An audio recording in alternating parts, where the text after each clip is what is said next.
All right, everybody, welcome back to another episode of It Is What It Is podcast. I'm your host, Cody Kelly. Forgive me for being a minute late. I've had a long day at work. Obviously, this is more of my second job, but I have an exciting episode for you today. I have two amazing guests, one that will be joining, but this episode is dedicated to the future of fitness. I'm so excited for this. And I have with me Anthony Amon and Sergeant Renee Polk. Let me read their bios before I jump in, and hopefully my other guests will be on by that time. I want to start with Anthony. Anthony's personal training journey started in college. Before that, he was never really into the aspect of fitness. He just ate what he wanted to, ran 15 minutes on a mile, couldn't tell you the difference between a plank and a push-up. That all changed in college when he began playing intramural sports. He ended up falling back on ice, giving himself a major whiplash and a concussion. The impact was unreal. It left him bedridden for 3 months, pain medication, muscle relaxers. Migraines became his norm. Doing simple activities such as driving became a task for him. Doctors kept telling him that migraines would never go away. He was unable to handle the weight above his head. There was nothing that he could do for it, but he refused to believe that. He wasn't going to be slowed down by injuries and stubbornness and willpower, and it drove him to find a solution. And that is when he stumbled upon fitness. Yes, I said it, fitness. Through complete trial and error, he quickly learned the technique and became obsessed with the gym. Wasn't too long after that he learned how it changed his life.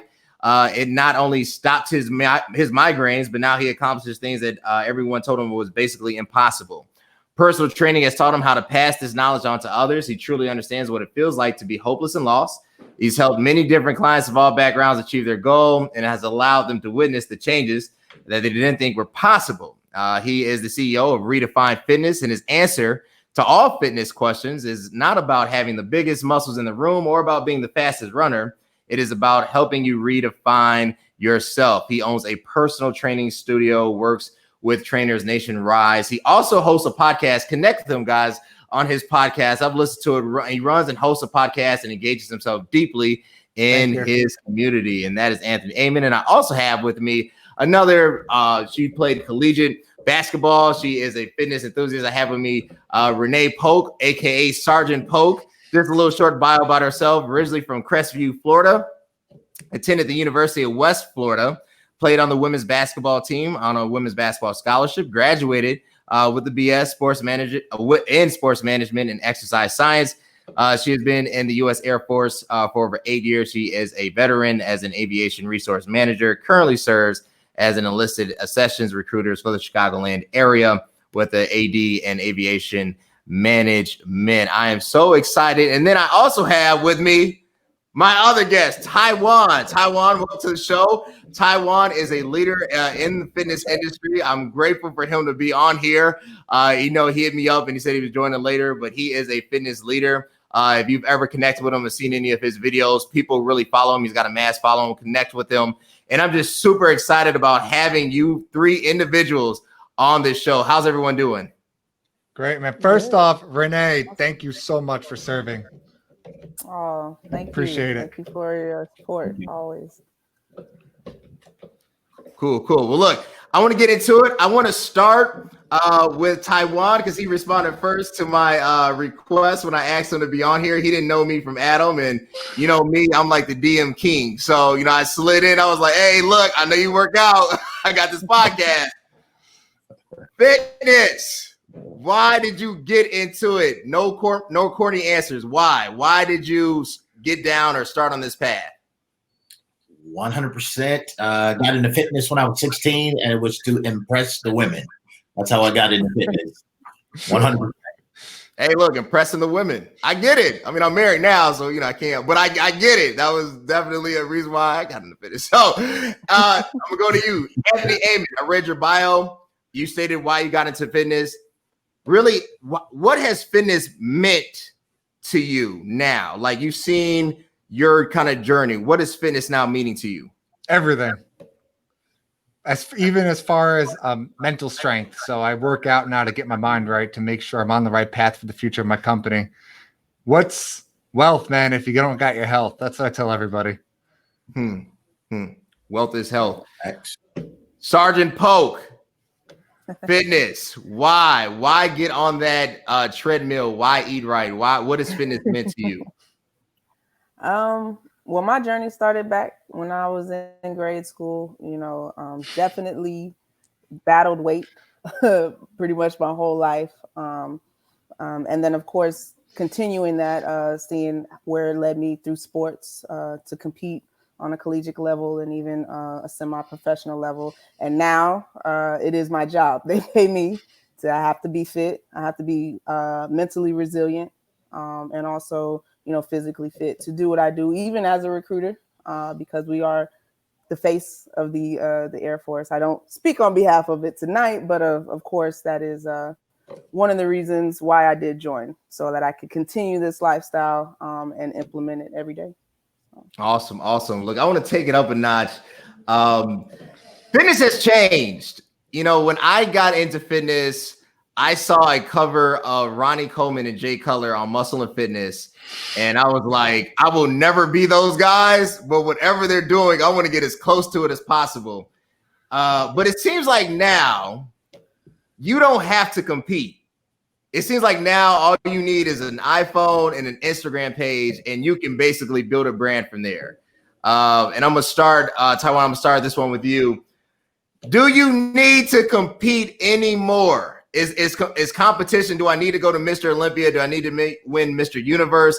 Or can I just take photo crop photos of myself, post it to Instagram, and build my following? You can take Photoshop photos of yourself, and you can build a fitness following. Now, however, I would not suggest that, but because of social media, it has changed drastically. You don't have to win bodybuilding shows anymore. You don't have to be a Mr. Olympia or a Miss Olympia. All you got to do is garner a following, and you can create an online fitness platform. So the big thing is if you do it, to make sure that you know what you're doing, you actually have some education behind you, because not too long ago, a lot of these fitness influencers that have massive followings have been sued. One, because they just didn't have a proper business set up, and they didn't have the knowledge to correctly help people. So it ended up catching up with them in the end. Gotcha. Anthony, you own a fitness studio. This is your life. You're the CEO of Redefine Fitness. When you see people, I don't know, maybe do they come to your gym, or is it now what you're seeing? Are you seeing the more type of phone engagement? I mean, has fitness basically come to a point that it's not about the grind anymore, but it's about the likes? What are your thoughts? I don't think it's about either anymore. It depends on the population you're talking to, is what I've really learned. So the years of Arnold Schwarzenegger, huge fan, is gone. It doesn't exist anymore. You have very few people that follow that bodybuilding way of life. And then it's the other side of it, where you have your Instagram models, which you kind of talked about, but people are following those for different reasons. Let's be real. And people really want to see you be human. They want to see somebody that's like them. I'd rather watch somebody that, maybe has a similar journey as me, maybe understands what it's like. Hey, I see a donut. Like, I'll eat a donut once in a while. Like, that's real. That's who I am. And people want more of that than the superficial, hey, look at me, this is my big muscles.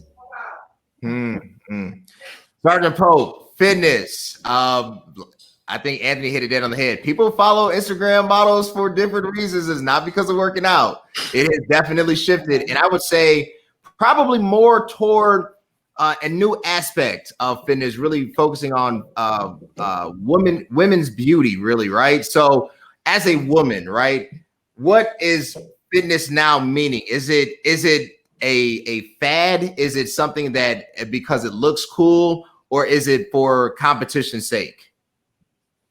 I mean, I'll agree with Anthony. It depends on the audience of what, who's following that. As a woman, my biggest thing is being healthy. It's gone away from the super skinny supermodel of being the epitome of what a healthy woman should look like, or what a woman should look like.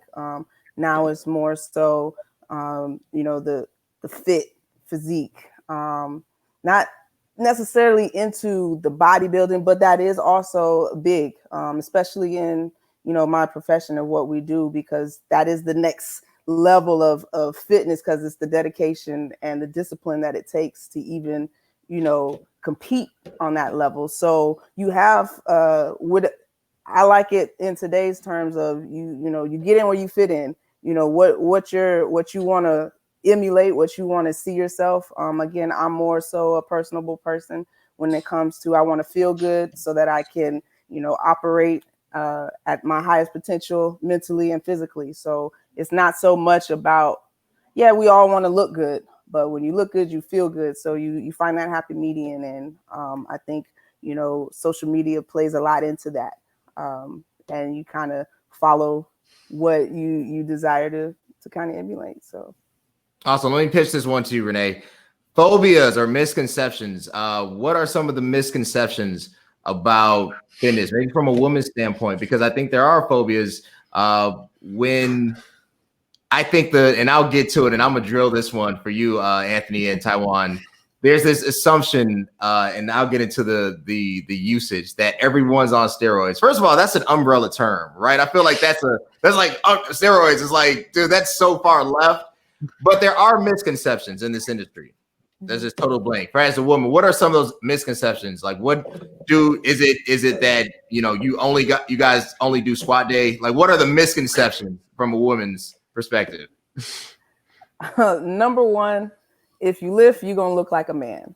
That is the total misconception, I feel, in the fitness world. Because a lot of women, I don't want big muscles. Well, it's almost impossible on a regular to look like that, if you're just trying to stay fit and be healthy.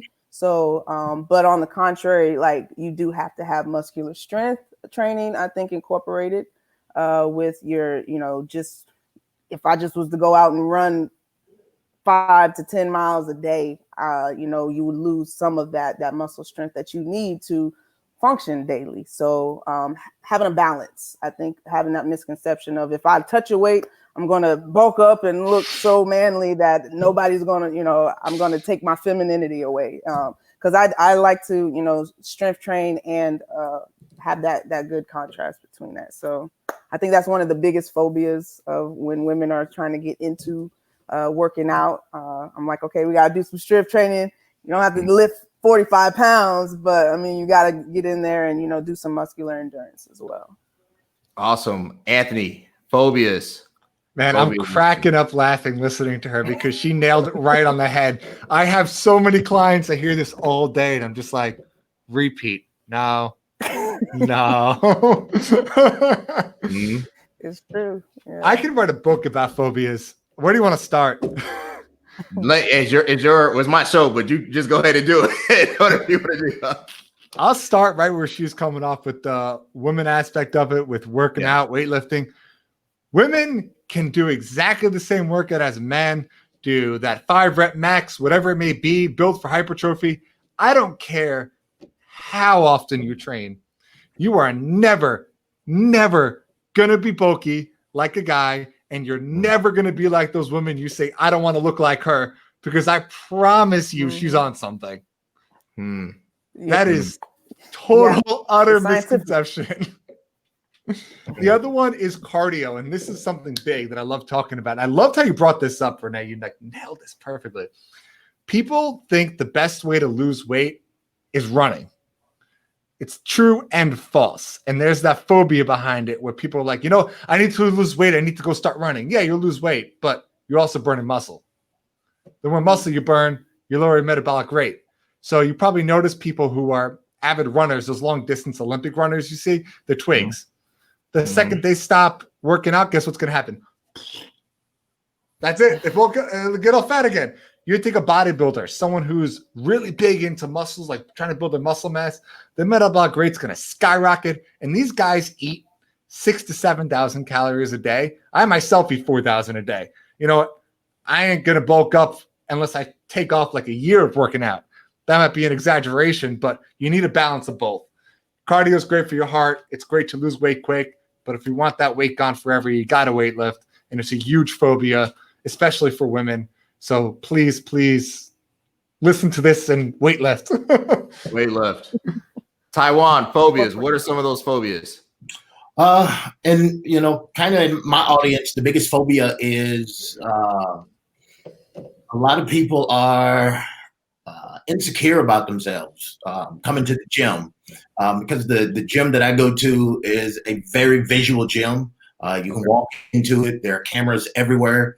The owner of the gym actually built the gym with the camera. So now he's like a social media celebrity. He's been in magazines. He's been all over the world.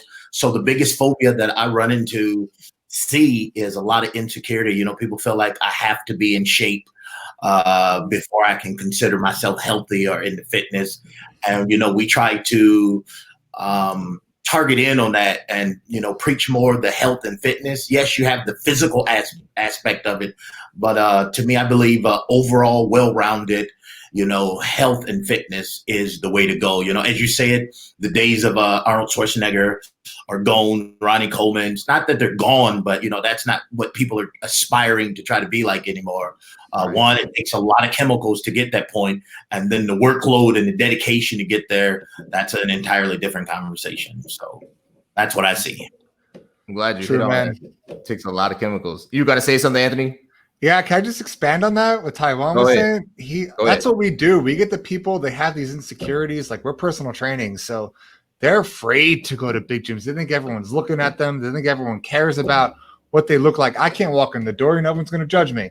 No one's going to judge you. Everyone's so into their own head, thinking that same thing. No one's caring about anybody else. They're only worrying about themselves. So that phobia, you got to understand it's not real. It's your mind making it up. So go in, better yourself. I don't care if you haven't worked out in 60 years.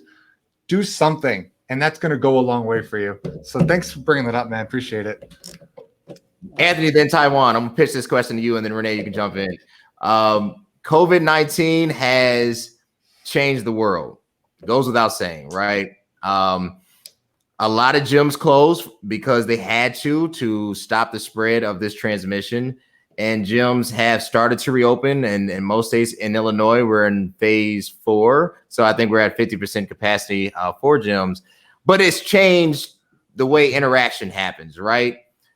How has it affected the fitness industry? Because now, is there, you own a fitness studio, prior to COVID, it was just like, you could pick, I go to this one, go to that one. But now, what does that future look like? Is it going to be what I see on TV, people working out with the mirror, or will there be a need for an actual space, actual physical trainer? I did 2 episodes on this. I could talk all day. But the industry has changed. That's what I'm going to say with utmost certainty. And in New York, just to give a little bit of background for those that don't know, gyms were excluded from all phases. So I'm still not open. My doors haven't been open since March 15th. You want to talk about an extended period of time? And we were told maybe we'll open 2021. So we got to adapt. We got to change. And it's hard, man. People, I'm sure you see it all the time. Tell someone to go work out at home. What happens when you get home? Oh, I can work out or I can watch that show with some popcorn. You ain't working out. You need the space. You need the gym. I mean, as great as it is to try to think that we have all this motivation to do things at home. Some of us do, but most of us don't. And those are the people we work with. They need the accountability of showing up somewhere. Because just walking through that door at a gym makes you push a whole lot harder. And I'm sure both of them will agree with me. I thank God I'm the owner and I can work out here, but working out at home is impossible. I do half the amount of stuff I do at the gym because it's my headspace and it's a way for me to release. And I don't see gyms ever disappearing at a whole level, but this is the end of big box gyms.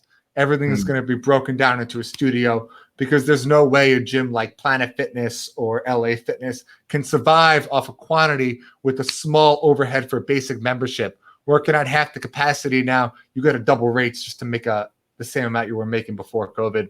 So end of that, prices are going to jump, expect it. And I don't want to take too much, but no, that was a mic drop moment. Hey, let me say something on that. Planet Fitness is trash. I'm not trying to talk about anybody who enjoys Planet Fitness, But if you could have a pizza day in your gym, I doubt your dedication. I don't like Planet Fitness because I can't wear my clothes that I want to wear, and they don't have free weights. I don't even know. I mean, I get the concept of it, but What's the concept of it? I got some issues. Tai-Wan, COVID-19, the future of fitness. What does that look like? I agree with Anthony. I think big box gyms, as we know it, are man, if they're not dead, they're getting ready to die out. But we have so many gyms around us, big box gyms that have closed down. I think it has changed in the way that trainers are now starting to get more active, even myself, with online training.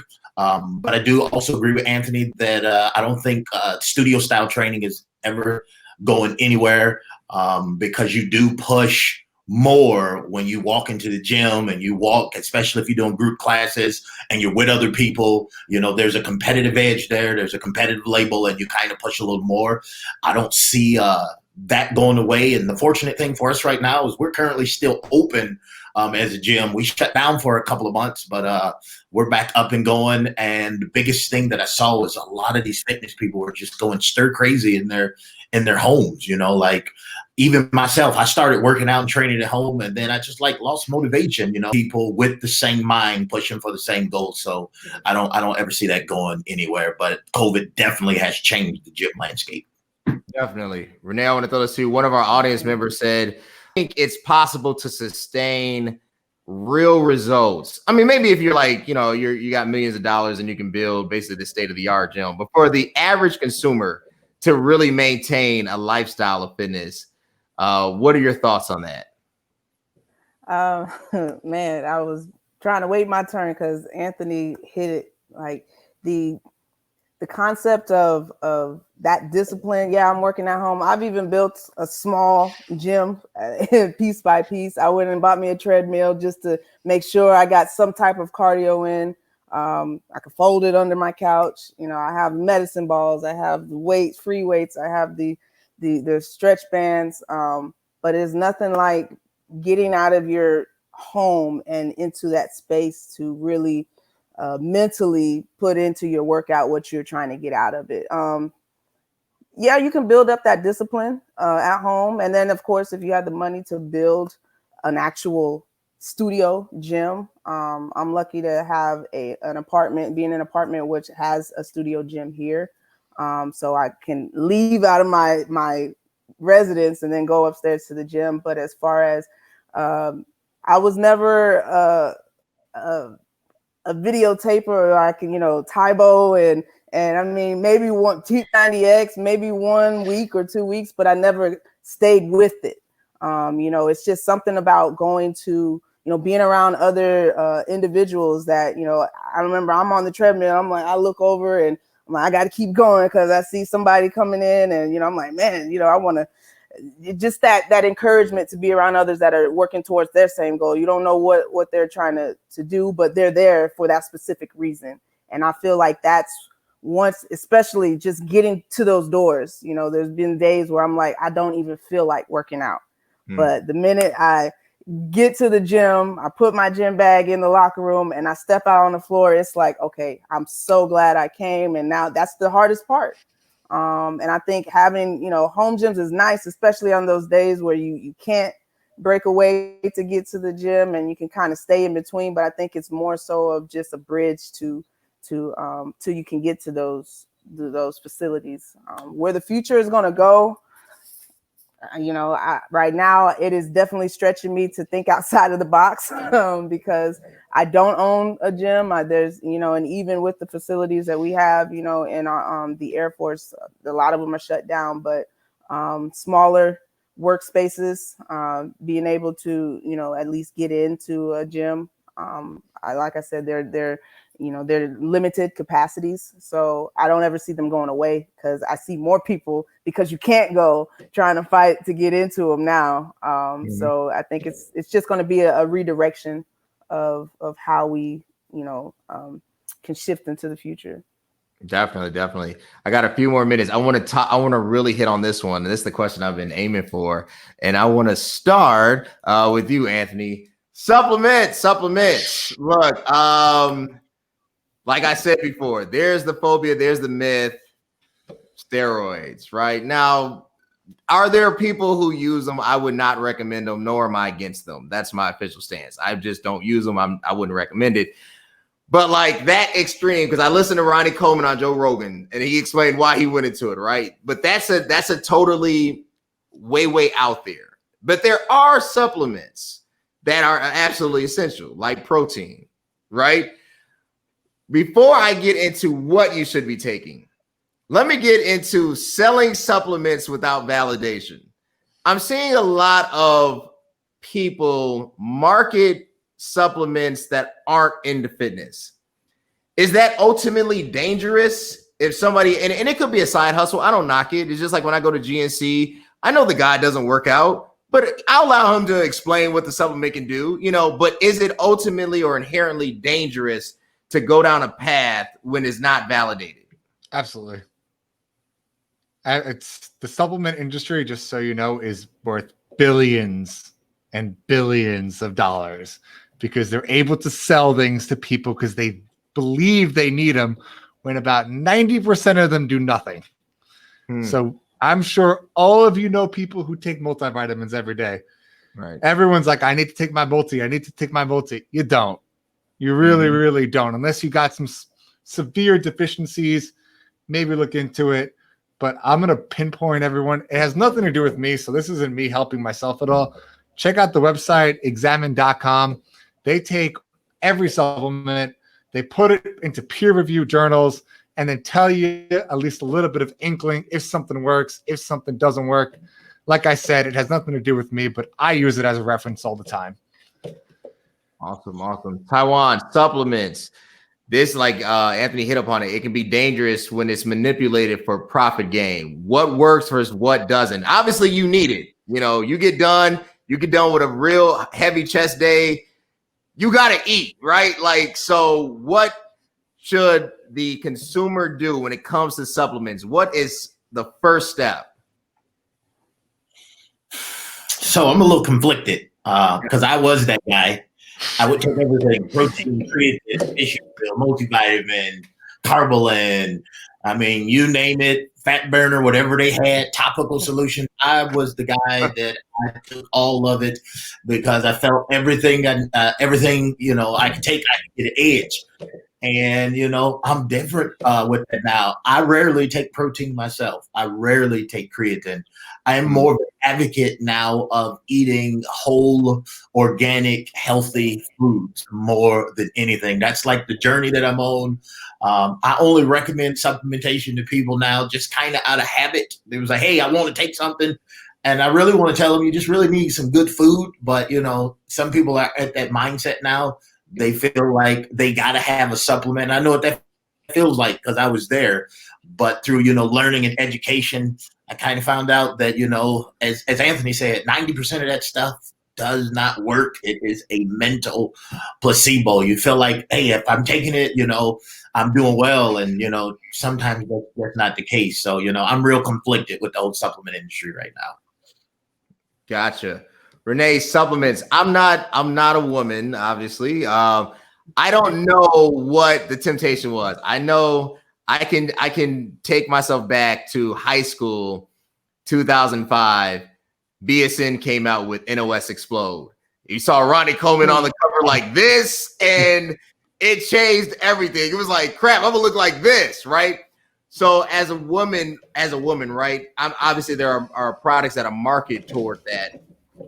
What is the temptation out there? What do you see women now? What is that conversation looking like as far as supplementation?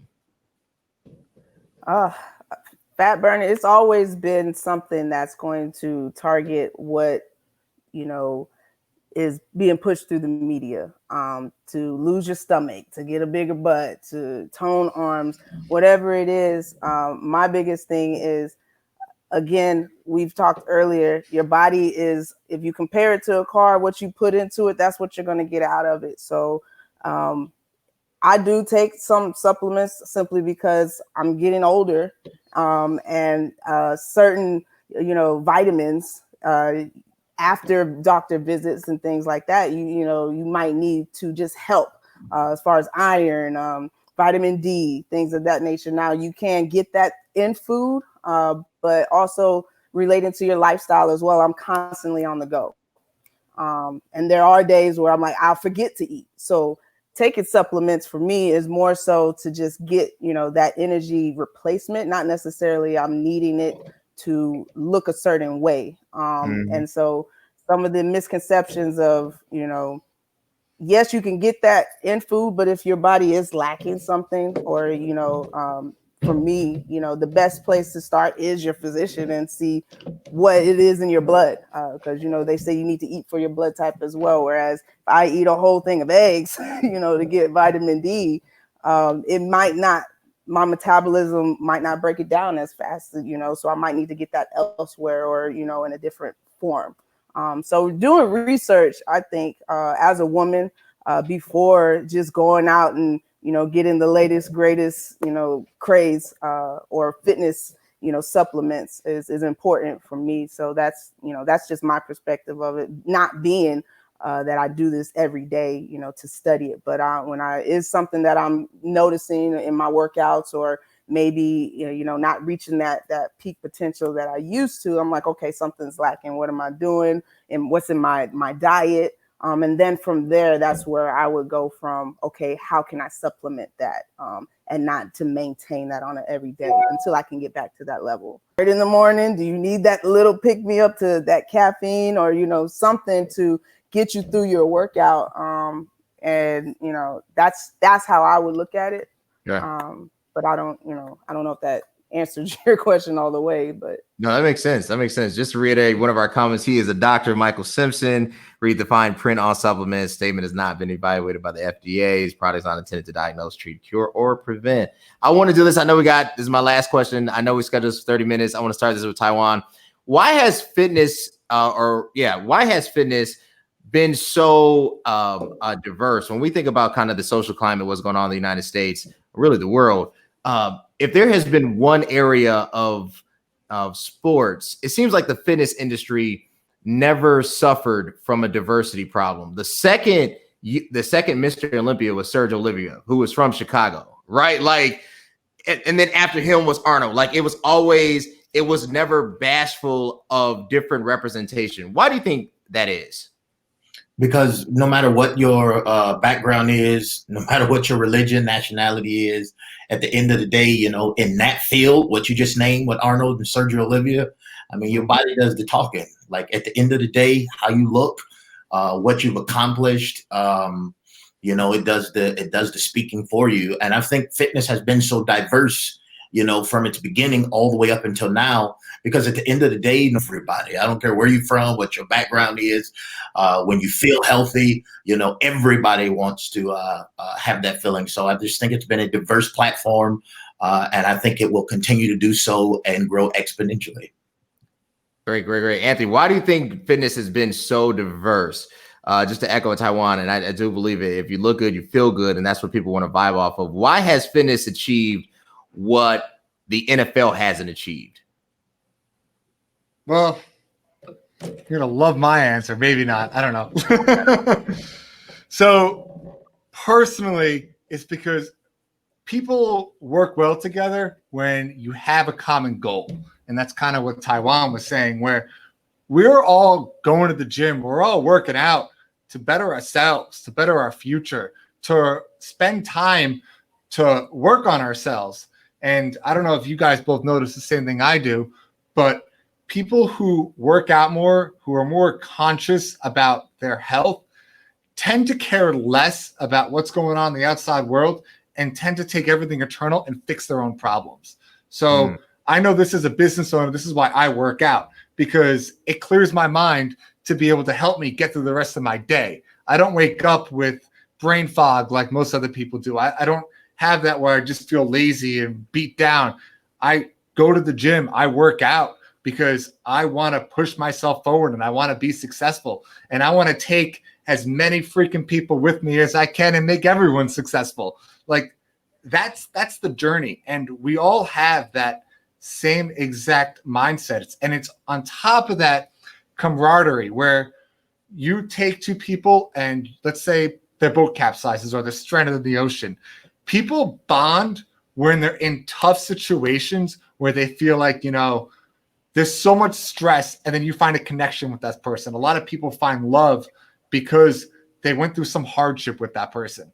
Right. And fitness, let me tell you, when you get a great workout, I don't care who you are, every single person around you who achieved that same freaking thing, you're all like, guys, we did this. That's why I do Spartan races. That whole team rate, it's, we all just went through this. We all did this. And you know what? That puts us and say we bonded and we did through it. And I love fitness. I think everyone should model our industry. Personally, I might be super biased, but I'm just saying, man, it's just so many different things that people just think fitness is about working out, and it's really, really not. It's a community. It really is. That's true. I do believe in that. I will say you build a bond with people who really commit themselves to the grind, who you see work, who you see put in the effort, who you see are not cheating the process, and an ultimate level of respect develops. And I always say the nicest people in the world are the ones that are dedicated to them. The jerks are the ones who think they're there and they're not, right? So it definitely is a community. Renee, I'm gonna hit you with this, and this is our last question, then I'll give you guys where they can connect with you, and I'll start. It has changed when I think I got my first gym membership around 16. So we're talking about years ago. And it was predominantly male. But now the gym is not. The gym is about, I would say 70-30, 70% female, 30% male. Why has this been such an explosion? Why is fitness so far ahead of organizations and even sports? For that matter, why has the gym knocked down these barriers quicker than any other area? Just like Anthony was saying earlier, it is a community, and it's so much more than just, what it can do on your outside. It's what it does on the inside for you. As a woman, self-esteem, mental, just emotions, all of that. I notice when I don't work out, I'm not the funnest person to be around. My mood changes. I'm irritable very easily. And it's crazy because I've learned that throughout the years. Even though I've been athletic and I've played sports, it is now even more, of a community of women. We can bond together. You can encourage one another. And it just builds that. It's so much more than just looking good. But when you do look good, you feel good. And that's really what brings everything together. So, moving in today's time, women are figuring that out. Like, hey, this gym is not just for the guys. Move over. I'm here. I need to feel good too. And I'm going to look good while I'm doing it. And, when you see other women that are, motivated, encouraging and confident, you want to feel that same thing. And it starts really, where your self-esteem is in the gym, building that and building on top of that. So awesome. Well, look, thank you guys. Where can they connect with you? Renee, I started with you. What are you doing? What's your social media handles? Where can they follow you and connect with you? So right now, I am the Air Force recruiter for Chicagoland. So Air Force recruiting in Chicago. I'm building that up. I've only been here for a year now, but they can follow me there. I'll be adding on to it, really incorporating, one thing, like I said, about the Air Force is fitness. That's one of my biggest things, being fit. But also, if you want to get in touch, even have some workouts, I try to get some of my recruits out there. So they can follow me at Air Force Recruiting Chicago Central. So at Instagram. At Instagram. Awesome. Anthony, where can they follow you and connect with you? You can find me on Facebook, Anthony Amen, Instagram, Anthony Amen Fitness, my company, Redefined Fitness. Also, my podcast, Health and Fitness Redefined with Anthony Amen. It's a super fun picture. I highly recommend checking it out. Where can they connect with you? What are you doing? I'm on a lot of platforms, but the one I utilize the most for fitness is Instagram, and my IG handle is True Apex 1 on IG. True Apex One. All right, guys. Well, like I said again, I want to just thank you to my guests. Thank you guys so much for participating. This has been an amazing episode. Tomorrow's episode is the future of sports. We're going to talk about that Patrick Mahomes $503 million contract that I'm super excited about. Well deserved. But I just want to thank my guests again. Until next time, guys. Thanks. Thank you. Thank you. Do you want more exciting, engageful comments? Subscribe to my YouTube page at CV Space K, where you can catch all the latest and greatest episodes on all platforms, both the live versions and the director's cut versions. I look forward to connecting with you. Subscribe at YouTube, CV Space K. Until next time, thanks.